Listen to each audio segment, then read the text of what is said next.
Because we're not just dreaming out here, we're building on purpose.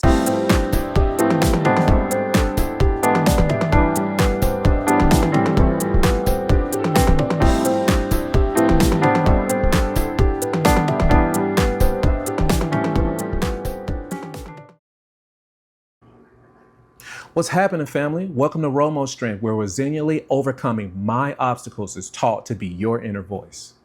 So real talk, have you ever had moments where you're doing a lot, but you feel like you're not going anywhere? Like the wheels are turning, but you're not moving. That's kind of what it's like when you don't have clear goals. You're moving, sure, but there's no real direction. After a while, you start wondering, what am I even working on? What am I doing? If that's you, let's change that. Today, we're going to talk about how setting meaningful goals can give your life direction, energy, and purpose. Goals are more than just things we want to accomplish. They're milestones that light your path forward. They help you to stop reacting to life and start shaping it. They're the bridge between who you are today and who you're becoming. Without them, we drift. With them, we grow. It's kind of like building something without knowing what you're making. You're stacking the pieces together, you're staying busy, but without a clear vision, it's hard to tell if you're making progress or just passing time. That's where goals come in. They give your efforts direction. They help you to build with intention, not just movement. One of the most effective ways to set goals is using the SMART framework. SMART stands for specific, measurable, achievable, relevant, and time-bound. Let's break it down real quick. Specific means be clear. Don't just say, I want to be healthier. Instead, say, I want to work out 3 times a week, squat my body weight, and eat more vegetables and fiber and not DoorDash. Excessive, I know, but you get the point. Measurable. Make your progress trackable by saying, I want to lose 10 pounds in 3 months. Don't just say I want to lose 10 pounds. Achievable. Set a goal that pushes you, but still be realistic. Saying I want to lose 10 pounds in 2 weeks, that's not really achievable. It's actually unhealthy. You're basically saying that you want to lose 5 pounds per week. Relevant. Ask yourself, why does this matter to me? Make your goals align with your values and your visions. Time-bound. Deadline creates action. Here's an example. I want to save $5,000 for a vacation next summer. You got your purpose, you got your timeline, now you have action. Another great way to set goals is using the WOOP method. W stands for wish, what do you want? O stands for outcome, what's the best results you hope for? The second O stands for obstacles, what's likely to get in your way? And P means plan. What will you do when the obstacles show up? Here's an example of how to use WOOP if I want to stop people pleasing, which is one of the things I currently work on. My wish statement will be, I want to start saying no without feeling guilty. My outcome, I will feel more confident, have more time for myself, and protect my peace. The obstacle, I tend to worry about disappointing others or being judged when I set boundaries. Plan. If I start to feel anxious or guilty about saying no, I'll pause, take a breath, and remind myself that honoring my needs is not selfish. This is WOOP in a nutshell. WOOP works because it blends interchange, basically your emotional pattern, with an actionable mindset shift.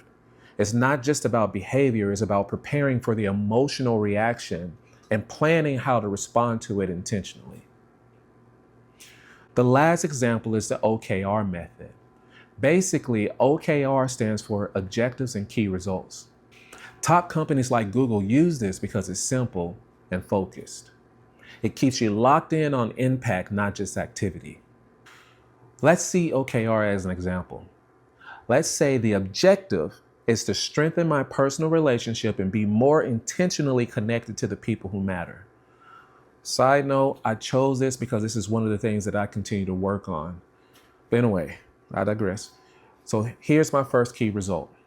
Call or have a meaningful conversation with at least 2 friends or family members per week. Key result number 2, plan 1 in-person meetup, coffee, or either have quality time activity every week. The last key result, write and send 5 handwritten notes or a thoughtful message over the next month. Let's just be honest. Some of us may have a small bandwidth to do this effectively, while others may have a large bandwidth. Remember, the goal is to stay locked in and to be impactful. Don't judge others. Don't judge yourself. All right. So how do we create an action plan? Setting goals is the first step, but how do we actually reach them? Here's a simple action plan that you can follow. Number 1, break it down. Take your big goals and divide them into smaller steps. If your goal is to write a book, for example, first start with outlining your chapters. Second, write 500 words a day. And lastly, revise them weekly. It's easy to track, but it's not difficult to do. Number 2, set milestones. Milestones can help you gain momentum. Once you hit the milestone, celebrate that. Pat yourself on the back. Number 3, create a timeline. Basically, block out the time. Be intentional. Put it on the calendar. Heck, we all got smartphones. Put it on your to-do to do next week, today, whatever. Don't just wish and hope. Do and act. Number 4, find resources. Read books, take courses, talk to a coach, get an accountability partner, watch YouTube. Basically, you don't have to do this alone. There's too many things out there for you to fall on. Too many things for you to reach out for. Number 5, monitor your progress. Check in often. Life shifts. So do your goals. Stay flexible and stay focused. All right, so achieving goals isn't always smooth. You will have setbacks. You will have tough days, but this is how you rise above it. First, anticipate the challenges. When I was training for my pro card, every week brought something new. Whether it was work, fatigue, family stuff, you name it, something got in the way. In order to combat this, I had to learn how to plan ahead. If I knew something might get in the way, I had a backup plan. When things got in the way, sometimes I had a little mini temper tantrum, but at the end of the day, I had to keep moving. Second, stay positive. Even on rough days, focus on how far you've come because every step forward matters. Third, surround yourself with support. But here's the key. Share your goals with the right people. Some people may not get it. Not everyone can handle your vision. So use wisdom. Seek out the people who lift you up. Fourth, learn from setback. Don't just fail, grow, reflect, get better, adjust. And fifth, stay committed to your deeper why. As mentioned earlier, everyone will not have the capacity to grasp your vision. When I was training, I had so many people asking me, why are you doing this? What is this for? You're not eating enough, blah, blah, blah. So many questions. I had enough doubt on my own. I didn't need people adding to that. Even within my own mind, there were days just with training where I wanted to skip reps, ease up, or just give less effort.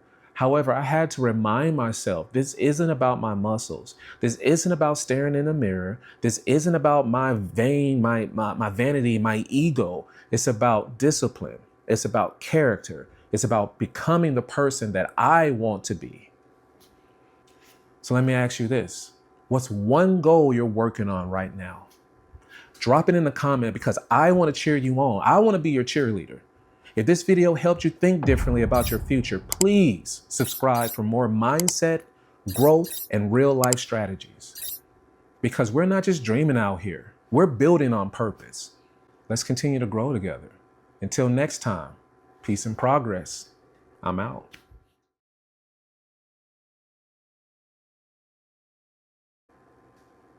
All right, speaking of goals, one of my goals just got achieved. I was able to get my sling taken off. Still not where I want to be, but I'm still moving in the right direction.